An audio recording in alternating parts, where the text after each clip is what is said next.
It's 10 o'clock at night. You're lying in bed, phone in hand, eyes half closed, completely drained from the day. You've done everything right.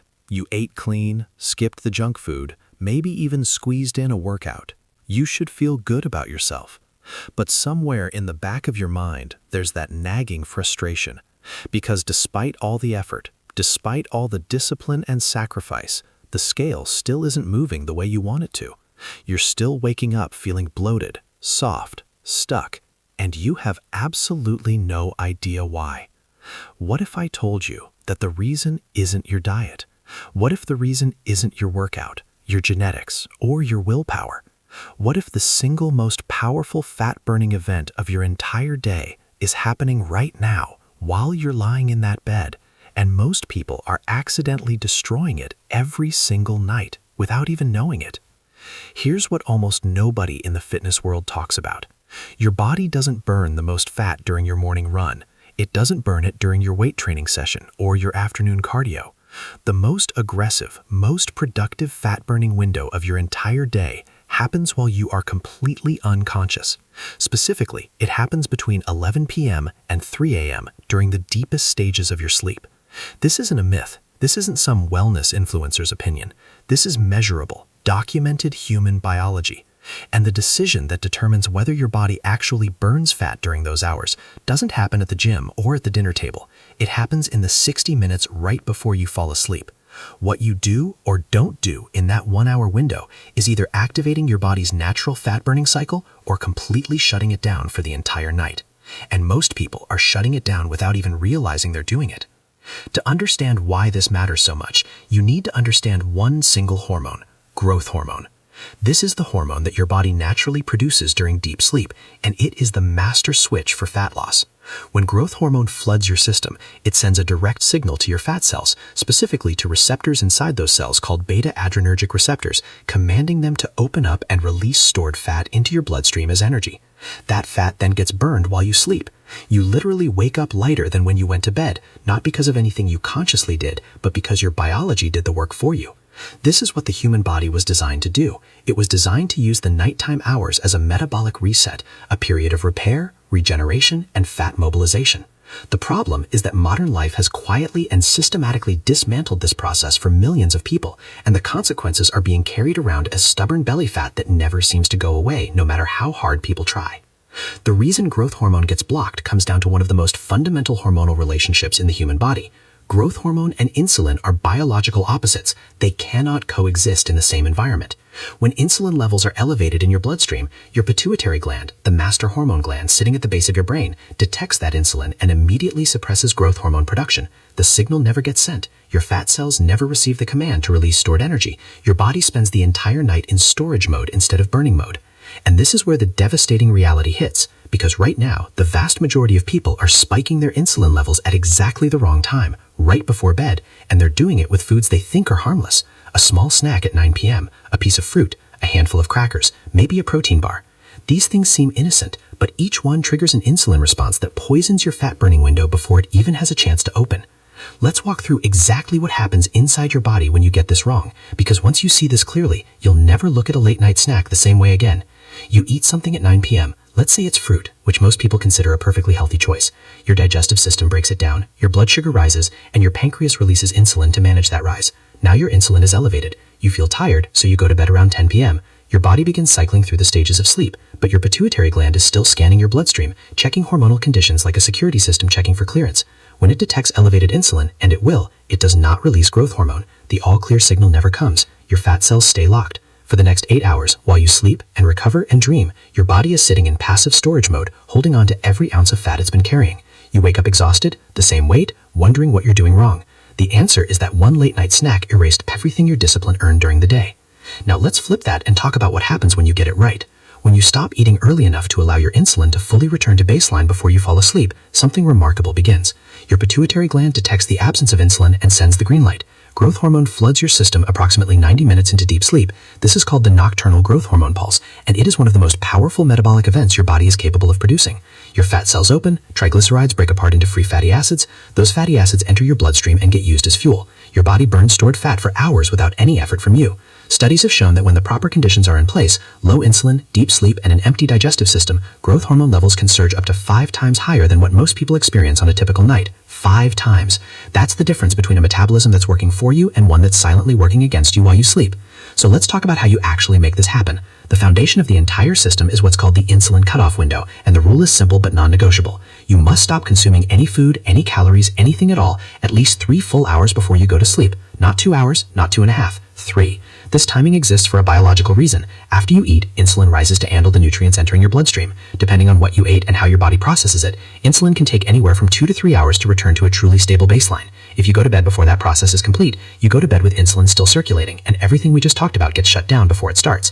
If you're typically in bed by 10 p.m., your last meal or snack needs to end at 7 p.m. sharp. That's the window, and when you honor it consistently, your body rewards you in ways that no calorie deficit or cardio session alone can replicate. But the timing alone isn't enough. What you eat at that final meal of the day matters just as much as when you stop eating. This is where people make a second critical mistake, even when they're doing the cutoff timing correctly. If your last meal is high in carbohydrates, pasta, rice, bread, potatoes, fruit, anything that causes a sharp rise in blood sugar, your insulin response is going to be aggressive and prolonged. Even if you finish eating at 7 p.m., your insulin may still be significantly elevated by 10 or 11 p.m. when you're trying to sleep. You fall asleep with insulin still in circulation, and the growth hormone pulse gets suppressed anyway. The solution is to structure your final meal around protein and healthy fat. Think grilled salmon with roasted vegetables cooked in olive oil. Think eggs scrambled in butter with a handful of spinach. Think chicken thighs with avocado and a green salad. These foods trigger a much gentler insulin response. Your blood sugar rises only modestly. Insulin does its job quickly, and within 2 hours, everything has returned to baseline. You fall asleep in a clean hormonal environment, and your body can do exactly what it was designed to do. Here's the part that surprises most people about this approach. You don't have to eat less. You don't have to feel deprived or suffer through hunger or white-knuckle your way through the evening craving food you can't have. You just have to eat smarter and eat earlier.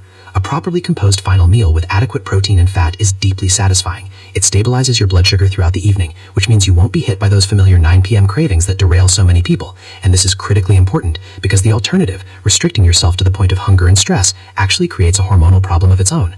When you're genuinely stressed or feeling deprived, your body releases cortisol, and cortisol blocks growth hormone just like insulin does. So if you're suffering through the night, feeling hungry and miserable, you're still destroying your fat-burning window, just through a different hormonal pathway. The goal is to feel satisfied, calm, and settled. Not starving, not stuffed, but genuinely at ease. That's the state where fat burning thrives. The third element of this system is deep sleep itself, because growth hormone is only released during the deepest stages of the sleep cycle. Stages 3 and 4, also called slow wave sleep. This isn't light sleep. It isn't the dreaming stage of REM.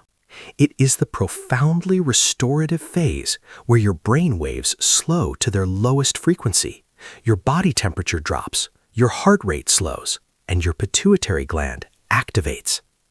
If you never reach this stage, if your sleep is shallow, fragmented, or restless, the growth hormone pulse doesn't happen, regardless of how clean your insulin levels are. And here's the brutal truth. Most people in the modern world are chronically failing to reach deep sleep, and the primary reason is something they're doing in the exact same window we've been talking about, the hour before bed. Specifically, they're looking at screens. Phones, televisions, tablets, all of these emit blue light, a specific wavelength that hits the retina and sends a signal to a region of the brain called the suprachiasmatic nucleus. That signal says it's still daytime. Your brain responds by suppressing melatonin production, and without adequate melatonin, you cannot drop into the deep, slow-wave sleep stages where growth hormone is produced.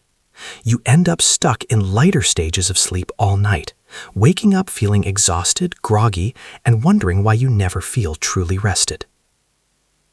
This is why the complete protocol has to address all three conditions simultaneously: insulin, sleep depth, and nervous system state, because they all feed into each other. Here's how the ideal evening actually looks when you put it all together. By 7 p.m., you're finishing your final meal of the day. It's built around protein and fat with minimal carbohydrates, and it's genuinely satisfying. You're not picking at it and feeling underfed. You're eating well, just strategically. By 8 p.m., all food is done. No snacks, no drinks with calories, nothing that will trigger an insulin response. You spend the earlier part of the evening doing whatever you enjoy: light activity, conversation, reading. Then around 9 p.m., you take a hot shower. This isn't a random addition to the protocol. When you expose your body to heat and then step out into a cooler environment, your core body temperature drops. That drop in temperature is one of the primary biological triggers for deep sleep. You're essentially giving your body a mechanical push toward the sleep stages where fat burning happens. By 9:30 p.m., all screens are off. No scrolling, no television, no phone in your hand. You're reading a physical book, journaling, meditating, or simply lying quietly. Your melatonin production is ramping up without interference. Your nervous system is shifting from its alert, activated daytime state into the calm, restorative state that makes deep sleep possible. By 10 p.m., lights are out. And the room temperature matters here too. The ideal sleep environment sits between 65 and 68 degrees Fahrenheit.